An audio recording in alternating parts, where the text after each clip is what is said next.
Anne of Green Gables, Chapter 9. Mrs. Rachel Lynde is properly horrified. Anne had been a fortnight at Green Gables before Mrs. Lynde arrived to inspect her. Mrs. Rachel, to do her justice, was not to blame for this. A severe and unseasonable attack of grippe had confined that good lady to her house ever since the occasion of her last visit to Green Gables. Mrs. Rachel was not often sick and had a well-defined contempt for people who were. But grippe, she asserted, was like no other illness on earth and could only be interpreted as one of the special visitations of Providence. As soon as her doctor allowed her to put her foot out of doors, she hurried up to Green Gables, bursting with curiosity to see Matthew's and Marilla's orphan, concerning whom all sorts of stories and suppositions had gone abroad in Avonlea. Anne had made good use of every waking moment of that fortnight. Already she was acquainted with every tree and shrub about the place. She had discovered that a lane opened out below the apple orchard and ran up through a belt of woodland, and she had explored it to its furthest end in all its delicious vagaries of brook and bridge, fir coppice and wild cherry arch, corners thick with fern, and branching byways of maple and mountain ash. She had made friends with the spring down in the hollow, that wonderful deep, clear icy cold spring. It was set about with smooth red sandstones and rimmed in by great palm-like clumps of water fern, and beyond it was a log bridge over the brook. That bridge led Anne's dancing feet up over a wooded hill beyond, where perpetual twilight reigned under the straight, thick-growing firs and spruces. The only flowers there were myriads of delicate June bells, those shyest and sweetest of woodland blooms, and a few pale, aerial star-flowers, like the spirits of last year's blossoms. Gossamers glimmered like threads of silver among the trees, and the fir bows and tassels seemed to utter friendly speech. All these raptured voyages of exploration were made in the odd half-hours which she was allowed for play, and then talked Matthew and Marilla half-deaf over her discoveries. Not that Matthew complained, to be sure. He listened to it all with a wordless smile of enjoyment on his face. Marilla permitted the chatter until she found herself becoming too interested in it, whereupon she always promptly quenched Anne by a curt command to hold her tongue. Anne was out in the orchard when Mrs. Rachel came, wandering at her own sweet will through the lush, tremulous grasses splashed with ruddy evening sunshine, so that good lady had an excellent chance to talk her illness fully over, describing every ache and pulse beat with such evident enjoyment that Marilla thought even grippe must bring its compensations.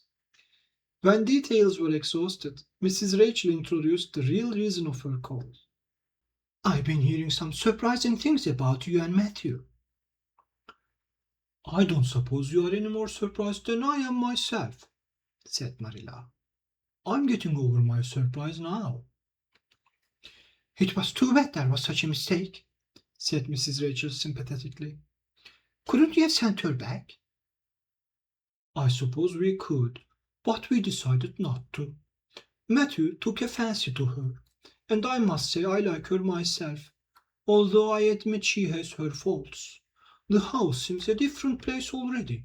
She's a real bright little thing." Marilla said more than she had intended to say when she began, for she read disapproval in Mrs. Rachel's expression. "It's a great responsibility you've taken on yourself," said that lady gloomily, "especially when you never had any experience with children. You don't know much about her or her real disposition, I suppose, and there's no guessing how a child like that will turn out. But I don't want to discourage you, I'm sure, Marilla." "I'm not feeling discouraged," was Marilla's dry response. "When I make up my mind to do a thing, it stays made up. I suppose you'd like to see Anne. I'll call her in." Anne came running in presently, her face sparkling with the delight of her orchard rovings. But, abashed at finding herself in the unexpected presence of a stranger, she halted confusedly inside the door. She certainly was an odd-looking little creature in the short, tight, wincey dress she had worn from the asylum, below which her thin legs seemed ungracefully long. Her freckles were more numerous and obtrusive than ever. The wind had ruffled her headless hair into over-brilliant disorder. It had never looked redder than at that moment. Well, they didn't pick you for your looks, that's sure and certain, was Mrs. Rachel Lynde's emphatic comment. Mrs. Rachel was one of those delightful and popular people who pride themselves on speaking their mind without fear or favor. She's terribly skinny and homely, Marilla. Come here, child, let me have a look at you. Lawful heart, did anyone ever see such freckles? And hair as red as carrots. Come here, child, I say. Anne came there, but not exactly as Mrs. Rachel expected. With one bound, she crossed the kitchen floor and stood before Mrs. Rachel, her face scarlet with anger, her lips quivering, and her whole slender form trembling from head to foot. I hate you, she cried in a choked voice, stamping her foot on the floor. I hate you, I hate you, I hate you. A louder stamp with each assertion of hatred. How dare you call me skinny and ugly? How dare you say I'm freckled and red-headed? You're a rude, impolite, unfeeling woman. Anne! Exclaimed Marilla in consternation. But Anne continued to face Mrs. Rachel undauntedly, head up, eyes blazing, hands clenched, passionate indignation exhaling from her like an atmosphere. How dare you say such things about me? She repeated vehemently. How would you like to have such things said about you? How would you like to be told that you are fat and clumsy and probably hadn't a spark of imagination in you? I don't care if I do hurt your feelings by saying so. I hope I hurt them. You have hurt mine worse than they were ever hurt before, even by Mrs. Thomas's intoxicated husband. And I'll never forgive you for it. Never, never. Stamp, stamp. Did anybody ever see such a temper? Exclaimed the horrified Mrs. Rachel. Anne, go to your room and stay there until I come up, said Marilla, recovering her powers of speech with difficulty. Anne, bursting into tears, rushed to the hall door, slammed it until the tins on the porch wall outside rattled in sympathy, and fled through the hall and up the stairs like a whirlwind. A subdued slam above told that the door of the east gable had been shut with equal vehemence. Well, I don't envy your job bringing that up, Marilla, said Mrs. Rachel with unspeakable solemnity. Marilla opened her lips to say she knew not what of apology or deprecation. What she did say was a surprise to herself then and ever afterwards. You shouldn't have tweeted her about her looks, Rachel. Marilla Cuthbert, you don't mean to say that you are upholding her in such a terrible display of temper as you've just seen? Demanded Mrs. Rachel indignantly. No, said Marilla slowly. I'm not trying to excuse her. She's been very naughty, and I'll have to give her a talking to about it. But we must make allowances for her. She's never been taught what is right. And you were too hard on her, Rachel. Marilla could not help taking on that last sentence, although she was again surprised at herself for doing it. Mrs. Rachel got up with an air of offended dignity. Well, I see that I'll have to be very careful what I say after this, Marilla, since the fine feelings of orphans brought from goodness knows where have to be considered before anything else. Oh, no, I'm not vexed. Don't worry yourself. I'm too sorry for you to leave any room for anger in my mind. You'll have your own troubles with that child. But if you'll take my advice, which I suppose you won't do, although I brought up 10 children and buried 2, you'll do that talking to you mentioned with a fair-sized birch switch. I should think that would be the most effective language for that kind of a child. Her temper matches her hair, I guess. Well, good evening, Marilla. I hope you'll come down to see me often as usual, but you can't expect me to visit here again in a hurry if I'm liable to be flown at and insulted in such a fashion. It's something new in my experience. Whereat Mrs. Rachel swept out and away, if a fat woman who always waddled could be said to sweep away, and Marilla, with a very solemn face, betook herself to the east gable. On the way upstairs, she pondered uneasily as to what she ought to do. She felt no little dismay over the scene that had just been enacted. How unfortunate that Anne should have displayed such temper before Mrs. Rachel Lynde of all people! Then, Marilla suddenly became aware of an uncomfortable and rebuking consciousness that she felt more humiliation over this than sorrow over the discovery of such a serious defect in Anne's disposition. And how was she to punish her? The amiable suggestion of the birch switch, to the efficiency of which all of Mrs. Rachel's own children could have borne smarting testimony, did not appeal to Marilla. She did not believe she could whip a child. No, some other method of punishment must be found to bring Anne to a proper realization of the enormity of her offense. Marilla found Anne face downward on her bed, crying bitterly, quite oblivious of muddy boots on a clean counterpane. Anne, she said, not ungently. No answer. Anne, with greater severity, get off that bed this minute and listen to what I have to say to you.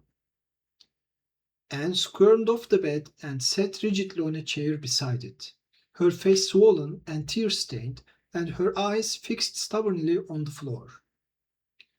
This is a nice way for you to behave, Anne. Aren't you ashamed of yourself? She hadn't any right to call me ugly and red-headed, retorted Anne, evasive and defiant. You hadn't any right to fly into such a fury and talk the way you did to her, Anne. I was ashamed of you, thoroughly ashamed of you. I wanted you to behave nicely to Mrs. Lynde, and instead of that, you have disgraced me.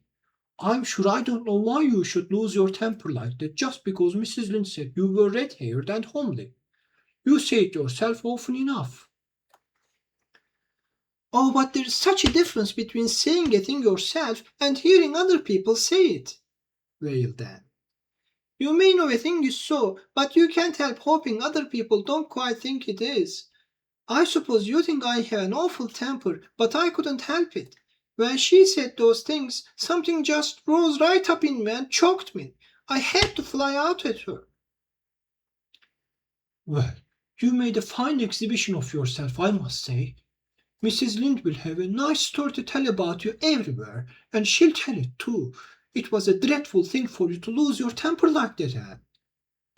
Just imagine how you would feel if somebody told you to your face that you were skinny and ugly, pleaded Anne tearfully.